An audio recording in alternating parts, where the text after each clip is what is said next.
Bonjour, si vous nous rejoignez dans cette vidéo, je voulais juste vous dire que cette vidéo fait partie d'une série de 4 vidéos différentes, dont la première vidéo introductive se trouve ici. Et pour voir le détail des outils, nous allons aller à l'atelier. Première chose à connaître, ce sont déjà les boîtes à outils, les boîtes elles-mêmes, les contenants. Donc je vous ai montré ici cette petite boîte, c'est très mignon et c'est très sympa. Et franchement, pour les outils de base, ça suffit, c'est très bien, ça rentre dans le sac. Donc c'est une bonne taille pour des outils de base. Vous pouvez aussi savoir qu'il y a des boîtes à outils un peu plus grosses. Donc ça c'est déjà la taille au-dessus. Moi franchement c'est ma taille préférée parce qu'en fait il y a elles sont moins bourrées. Donc, il y a un petit compartiment ici qu'on peut enlever. Ensuite on accède aux outils eux-mêmes. Et là l'avantage c'est que vous pouvez aussi stocker des petites boîtes supplémentaires comme par exemple des Magic Box. Donc ça c'est une bonne taille pour moi, j'aime bien. Voilà. Et après pour le niveau avancé, mais on va pas passer des heures là-dessus, c'est évidemment la grande boîte accordéon. Voilà. Là l'avantage c'est qu'on a une vue sur les outils dont on a besoin d'un premier coup d'œil. On n'a pas besoin de farfouiller dedans, donc ça c'est très utile aussi, mais c'est vraiment au niveau avancé. Donc pour une autre fois. Maintenant, on va dans le détail des outils. Donc, en fait, les outils pour lesquels il n'y a pas de commentaire particulier, ce sont ceux-ci. Le marqueur fin, le marqueur épais, le crayon de chantier, petit tournevis plat, moyen tournevis plat, grand tournevis plat, tournevis d'électricien, grand cruciforme, moyen cruciforme et petit cruciforme. Là-dessus, il n'y a pas de commentaire particulier, ce sont des outils simples et en règle générale, on n'est pas déçu. Au niveau des cutters, donc moi je vous ai montré ce modèle-là. Ce modèle-là, c'est pour moi, c'est ce qu'il y a de mieux. Vous pouvez sortir la lame très très loin. Ça vous permet de couper aussi du polystyrène ou des trucs qui sont un peu plus épais. C'est une grande précision.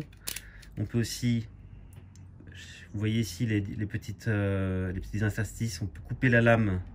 C'est comme si on taillait la lame. Donc ça c'est vraiment très bien. Il existe d'autres modèles, des petits. Donc ça c'est bien pour faire de l'encadrement, mais ça ne serait pas vraiment le bon cutter pour faire des travaux. Donc à proscrire. Et vous avez ensuite ce modèle là. C'est des cutters où on peut avancer la lame qui est en fait une lame courte. Que on ne peut pas couper, on peut juste la retourner. Et là le problème c'est qu'il y aura des moments où vous serez confronté à la très faible longueur de la lame. Donc conclusion, ça c'est un bon modèle. Pour les mètres, donc je vous ai parlé de 5 mètres ou de 3 mètres. Très souvent dans les boîtes outils standards, c'est du 3 mètres. On peut les bloquer, c'est très pratique. Mais franchement, je vous conseille de prendre du 5 mètres. Vous voyez que c'est pas beaucoup plus grand. Et il y aura des moments où ce serait très pratique d'avoir du 5 mètres. Et vous ne regrettez pas d'avoir 5 mètres. Démonstration. Ici, je vais mesurer un mur qui est inférieur à 3 mètres. Mais je vais quand même prendre le 5 mètres. Vous allez comprendre pourquoi. Je déroule le mètre. Quand j'atteins une certaine hauteur, je prends un grand coup de large. Je stabilise le bas avec le pied. Et je monte le mètre. Et j'arrive à 1 mètre à 2,82 m. Pas besoin d'escabeau, pas besoin de chaise, 5 mètres.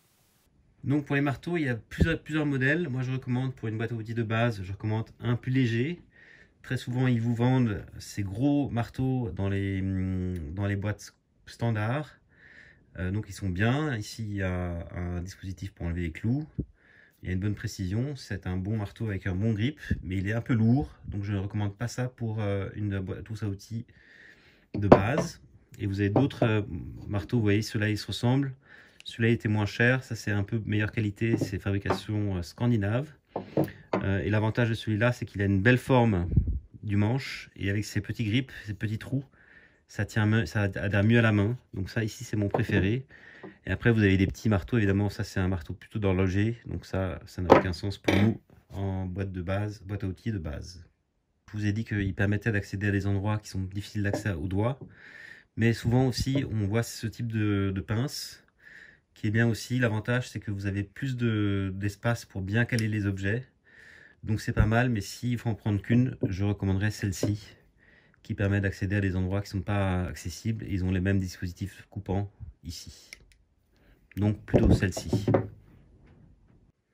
Un petit tour du côté des pinces coupantes. Donc j'avais dans ma boîte celle-ci. Encore une fois, ce que j'aime bien avec celle-là, c'est qu'elle est très précise. Et on a un bon effet de levier grâce à un manche qui est long. Souvent dans les boîtes standards, ils vous mettent des dispositifs coupants comme celui-là. Donc c'est bien, c'est avec du plastique, donc on a un bon grip. Mais encore une fois, le problème c'est que comme le manche est court, on n'aura pas l'effet de levier. Il existe aussi des pinces plus grandes qui sont déjà bien meilleures. Mais en tout cas, pour la boîte de base, celle-là ira très bien.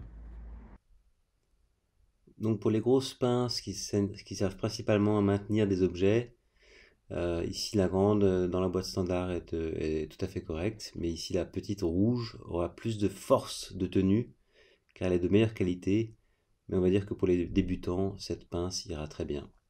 Pour les bulles, donc je vous avais parlé de celle-là qui était donc dans la boîte.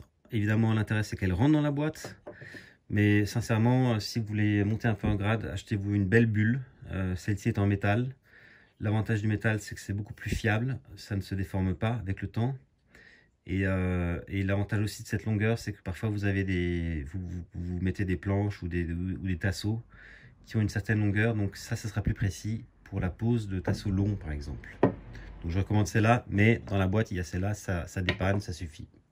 Pour les clés Allen, donc il y a plusieurs solutions. Soit vous gardez votre réserve de tous vos achats chez Ikea et vous avez normalement à peu près toute la collection au bout de quelques années. Soit vous prenez, ça c'est un modèle un peu ancien, le porte-clés. L'inconvénient du porte-clés, même si c'est à peu près trié, c'est que pour prendre la clé Allen, il faut faire tout ce bazar, ici tourner le ressort et vous la sortez. Ensuite, vous risquez de l'égarer. Et ensuite, quand vous avez fini, vous la remettez. Voilà, et ça tient.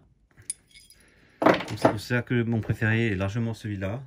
Parce que, comme je vous ai dit, c'est gradué ici. Donc, on peut voir quelle est la bonne taille. Et vous les avez sous la main et vous pouvez les sortir facilement.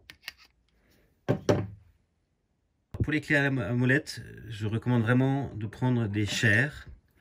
Ça, c'est vraiment une de base. Et l'inconvénient, c'est que il va y avoir beaucoup de jeux lorsque on s'en sert. Donc, souvent, ça va pas bien tenir. On voit qu'il y a du jeu partout, quoi. Donc ça, c'est vraiment une pince de mauvaise qualité. Voilà, vous voyez comme ça bouge là, ça c'est pas possible. Donc prenez ce que vous trouvez plus cher. Ça c'est vraiment rien à voir. Donc vous avez déjà ici une petite graduation qui vous permet de connaître la taille de l'écrou. Et ensuite là par contre ça bouge pas, quoi. Là c'est absolument parfait. Donc vous avez plus de précision et je vous recommande aussi cette taille. Parce que ça c'est déjà un niveau un peu plus avancé. Donc ça c'est une très bonne pince. Et comme vous voyez elle monte jusqu'à 20 mm de taille d'écrou. Donc déjà là vous couvrez beaucoup. Pour les angles, il y a également différents modèles. En fait, elles ne sont pas toujours graduées. Vous voyez ici, ça c'est une petite sans graduation. Mais elle fait l'affaire. Mais le problème, c'est que vous aurez facilement besoin au moins de cette taille. Même au niveau basique, il vous faut cette taille-là. Et en fait, vous voyez ici, c'est un petit décrochage. Ça permet en fait de bloquer l'endroit que vous voulez marquer. Donc ici, un angle à 45, parfait. Je prends mon crayon de chantier. Et là, j'ai ma découpe pour ma trace de découpe. Voilà, je peux en faire une autre. L'avantage, c'est que je vois ici, par exemple, donc c'est 4 cm. Donc ici, j'enlève 4 cm. Donc on est ici, je vois directement qu'on est à 10,4. Et je tire le trait. Et on est bon pour scier. Donc privilégiez cette taille. Donc vous voyez ici, c'est au moins 30 cm. Ça, c'est vraiment une taille raisonnable. Ça, c'est pour faire des petits travaux et vous ne pourrez pas vous en servir tout le temps. Donc, celle-ci. Maintenant que nous avons vu le détail de la boîte à outils, il est temps de découvrir ce qu'est la Magic Box.